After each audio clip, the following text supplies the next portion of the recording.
میرے بھائی بہنوں، اس رات میں سارے رمضان میں بخشش ہوتی رہتی ہے، لیکن اس رات میں 4 آدمیوں کی بخشش نہیں ہوتی، باقی سب کی ہو جاتی اہل ایمان میں سے۔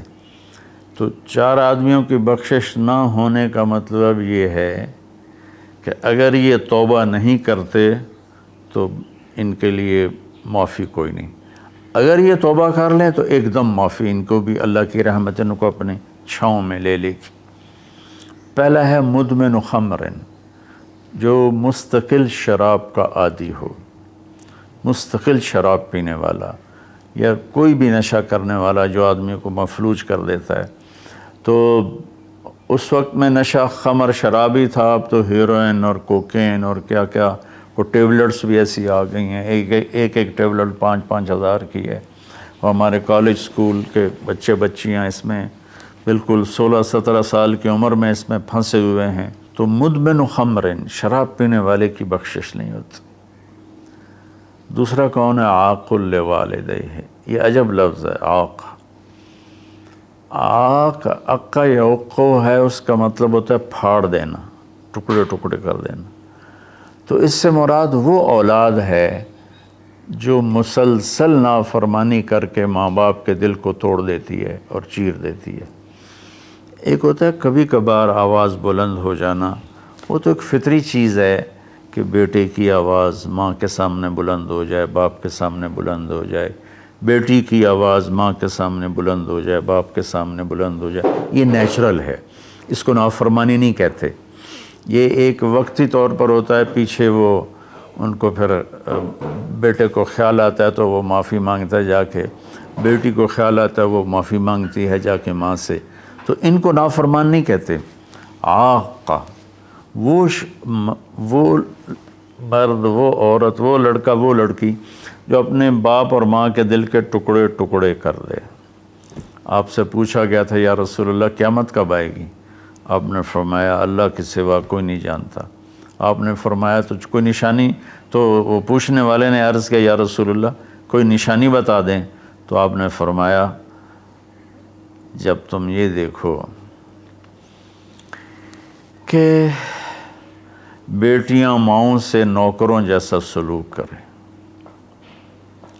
یا خاص طور پر بیٹی کا لفظ استعمال کیا، بیٹے کا نہیں، کہ بیٹے عام طور پر ہی سرکش ہوتے ہیں، بیٹیاں عام طور پر فرمان بردار ہوتی ہیں۔ تو آپ نے فرمایا جب تم یہ دیکھو کہ بیٹیاں بھی ماؤں کی دل شکنی کرنے لگ جائیں اور عرب کے بدو لمبی لمبی عمارتیں بنانے لگ جائیں، تو سمجھنا کہ قیامت قریب ہے۔ تو میں یہ بچیوں سے خاص طور پر کہتا ہوں کہ یہاں اللہ کے نبی نے بیٹوں کا ذکر نہیں کیا، بیٹیوں کا ذکر کیا ہے، کہ جب یہاں تک نوبت پہنچ جائے کہ بیٹیاں بھی ماؤں کے ساتھ نوکروں جیسا سلوک کریں تو پھر قیامت قریب ہے۔ تو یہ بہت کامن ہو چکا ہے ہمارے گھروں میں، کیونکہ اس موبائل نے اور یہ کمپیوٹر نے، انٹرنیٹ نے ہماری ساری زندگی اس کے اندر کھپا دی ہے۔ ہمیں رشتوں کا لحاظ نہیں، رشتوں کی قدر نہیں، ایک دوسرے کے پاس ادب نہیں۔ میں جب بہت چھوٹا تھا تو میں نے اپنی ایک پچھلی نسل جو اب ساری ختم ہو گئی ہے، آخری سے میرے بہنوئی وہ بھی فوت ہوئے ہیں چند دن پہلے، تو ان سب میں اپنے ماں باپ کا اتنا ادب ہوتا تھا کہ کوئی ان کے آگے چوں نہیں کرتا تھا۔ میں نے اپنے دادا کے بھائی کو دیکھا ہے، دادا کو میں نے بس ایسے حلیہ، ایسے کہ حیولہ سا ہے بھائی، یوں شکل تھی لیکن وہ یاد نہیں، دادا کے بھائی کو دیکھا ہے۔ تو دادا کے بھائی کے جو بیٹے تھے نا، جب ڈیرے میں بیٹھتے تھے تو اپنے والد کے سامنے نہیں بیٹھتے تھے، پیٹھ کے پیچھے بیٹھتے تھے، حالانکہ دین کی کوئی خبر نہیں تھی۔ یہ اس وقت کی معاشرت تھی، مشرقی معاشرت۔ اب بھی آپ جائیں تھر میں تو ہندو عورتیں ہوں گی، جب گاڑی آئے گی تو ایک دم اپنا گھونگھٹ نیچے کر لیں گی، حالانکہ ہندو عورتیں۔ یہ تہذیب مشرق ہے۔ تو اسلام تو ویسے ہی عریانی فحاشی کی اجازت نہیں دیتا، تو ہماری تو مشرقی تہذیب بھی اس بات کی حامل ہے کہ عورت حیا کے پردے میں چھپی ہوتی۔ اور اللہ نے مجھے تاریخ پڑھنے کا بہت موقع دیا۔